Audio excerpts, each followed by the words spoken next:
Hi, this is Dennis with Second Chance Tackle. We're continuing on that series of mine that comes up from time to time on why fishing reels fail. And we're going to look today at a Pflueger reel. It's actually a very nice reel. It's the Pflueger Gold Medal. I think it's Gold Medal Pro. Some on the spool says Supreme, but I think that's a second spool that they may have bought. This is an 8-ball bearing reel. I'm not sure if it's the actual Pflueger President or if it's the gold medal. Well, the first problem that I have is that it's pretty rough when turning. I can feel a certain gear noise in there. But if you're paying attention, well, what's happening to that spool? Well, it's not going anywhere. It's not going up and down. So what we want to do is we want to take this reel apart, determine what the problem was, and see if there's parts available to fix it. So this is part of the oscillation system. When you look at a fishing reel, the oscillation system is going to have one of 3 or 4 components behind it. The first component that it's going to have behind it is what's called the oscillation gear. When we take this apart, we'll show you that. But the oscillation gear is driven off the main gear, and it circles with a stud on it normally, and that stud will drive what's called the crosswind or oscillation block. That oscillation block attaches to the axle shaft on the spool. Well, if the oscillation gear is broken, and that would be missing teeth, for example, well, the main gear won't be able to drive it because when it goes to interact with the teeth won't be there, so it will stop turning. The main gear would still turn the rotor because the bigger portion of the main gear is responsible for that. But the smaller gear that's attached to the main gear that drives the oscillation gear would never connect with the oscillation gear because that oscillation gear would be missing the teeth. That's a possibility number 1. Possibility number 2 is that the crosswind block, which attaches the spool to that oscillation gear, is broken. So the gear may be driving the oscillation gear, but there may be no block or a dislodged block. So as it spins around with the stud, well, the stud will not be doing its purpose. So let's take this apart. The third possibility is that the main gear, which has 2 gears on it, it has a gear on the front to drive the rotor, gear on the back to drive the oscillation gear. That one may be missing the teeth. So we're going to take it apart. And to do that, we're going to remove the handle first. The handle comes off in a clockwise manner. That's turning it away from you. This is a nice reel. This reel has got 8-ball bearings in it, so it wasn't a cheaply made reel. But you can see, one, we're missing the cap on this side. Now that's not going to cause any major issues, but it is missing the cap. That will allow greases and oils to leak out, and we have some evidence of that here. And it'll also allow water in, and that's probably a more damaging piece than the grease leaking out. So we're missing the cap there, and other than that, this should be a fairly straightforward reel to see what the cause of that issue is. So if you like these kinds of videos, I would ask you to subscribe, and if you do subscribe, please hit the notification button, that little bell, and that'll tell you when I'm posting videos. And when I'm posting those videos, you'll get a chance to determine whether it's something you want to watch or not. So for example, today we're on a kind of an ultralight spinning reel, a very small one, for fresh water. We deal with its big brother. We deal with saltwater reels. We deal with current reels as well as vintage or antique reels. And we also deal with all of the variations on the bait casting reels. So everything from a low profile and a round bait casting reel for fresh water all the way up to the big trolling reels for salt water. That subscription and notification will tell you when those are posted, and you can find which ones you would like to view. So there were 3 screws. 2 of them were visible. One was under the bump guard. The bump guard, of course, was connected with another screw. This is kind of the great reveal, right? This will tell us what may be broken inside. We're going to remove the case. And now we're going to do that turn again, right? We're going to see what's going on. And it's clear that it's probably not the crosswind, because if you move that crosswind, that's sliding. So let's take off the axle shaft here and narrow the possibilities.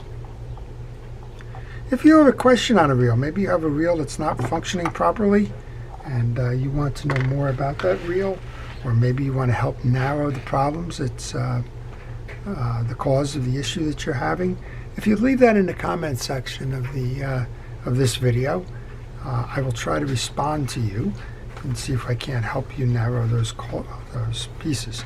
Well, normally I wear a protective glove. This is kind of diagnosis. I wasn't thinking I'm going to get into too much oil and grease. There is some grease there, so I'm just going to put a paper towel on that crosswind block as I remove the axle shaft. Well, we can see that there is a lot of old grease in here, but old grease is not going to cause this issue. And I'm just examining underneath. That seems to be fine. With the axle shaft gone, we can pull the main gear.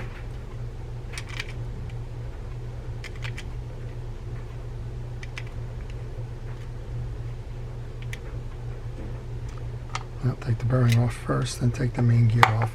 And there's your culprit. There's your culprit. So we have a minimum of one issue here, and that's that the teeth on the back of the main gear are all chewed off. So as I was saying, we have a system here. It's the three parts, and now that I have the reel open, I can show you.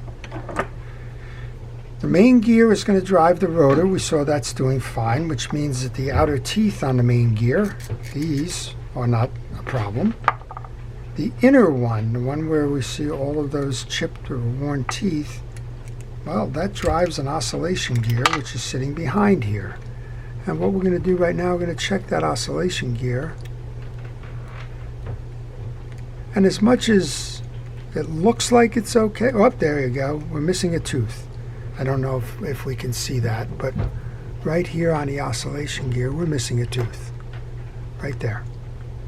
There's a bigger gap there than there are on the others. So we need a main gear, and we need an oscillation gear in order to repair this. So let's just talk a little bit about this reel. If this is your reel and if you are having this problem, don't just go and order the main and the oscillation gear if they're even available. And you can see on the back side it's much more easy to see where that piece is missing. It's missing right in here. And that's one tooth that's missing. And what's likely happened is these were getting chewed off somehow. That's why we're hearing the grind when we're doing the work. And I would bet one of these got lodged in here and broke that tooth. Not sure what.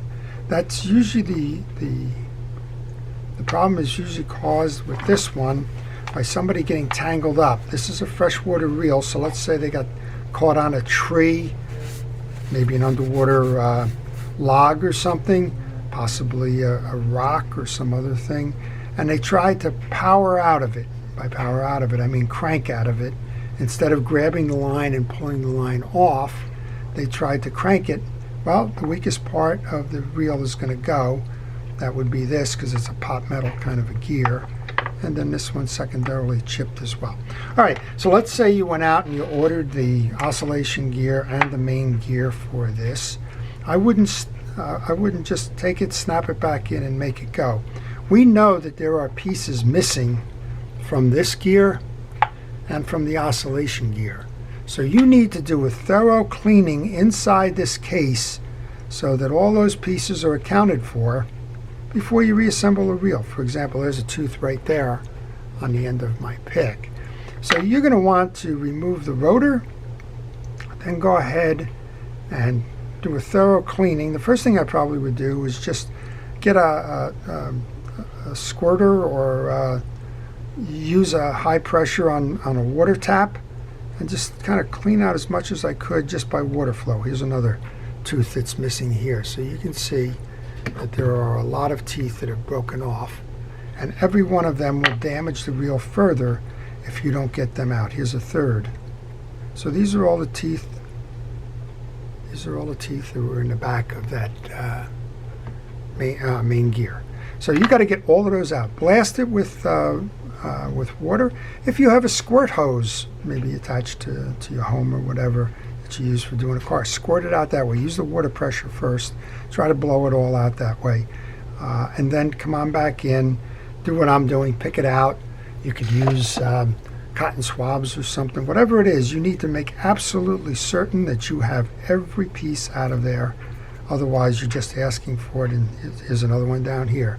So they're all over this case, and you need to make sure that they get removed. You can kind of see it on the back here. Here's another one here. Here's another one on my pick. So we found 6 of these, 5 or 6 of these already. They got to come out absolutely before you can continue with the service of this reel. So what have we learned? We've learned that one thing for certain, if you get into a battle with an immovable force, don't pedal out of it. Don't crank. Take the line and pull the line. Wrap it around your knife handle. Wrap it around the pliers. Whatever. Do not try to power out by cranking. Even if you think it's the fish of a lifetime, don't be afraid to grab the line and pull it that way as opposed to cranking the reel. We learned that the weakest point of the reel will go. In that case, that's the back of this gear. And we learned that the pieces and parts inside of the case will be just as much a problem as the initial cause of the trauma, which was the breaking of the back end of the gear here. So that's a problem diagnosis. The correction is to get the replacement parts. Pflueger is part of the Pure Fishing group, and I guess during the week, this is a weekday, this is a weekend I'm doing this, but during the week I'll give them a call. I'll see if they support this one. This is the Pflueger Gold Medal 25, and if they do, we're going to have to order the replacement parts. If they don't support them, well, then this one is a lesson learned and not much more. I put that crossbar block back on without the burring. All right, so I hope you've enjoyed that. If you have questions, maybe you've got a problem with the reel that you're having some trouble diagnosing, maybe you're trying to figure out how to correct a particular issue that you have with it, whatever it is, leave it in the comments section, and I will be happy to help. So before I leave, a special shout out to our first responders and essential personnel. Thank you for everything it is that you've done to keep us safe during this pandemic. Fortunately, it looks like it's starting to ebb, and that's wonderful. Hopefully it's the last we see of it, but something tells me that it's not going to be. So thank you for your help. To everybody, please stay safe, stay well, and stay watching, and have a great day. This is Dennis with Second Chance Tackle, wishing you the best.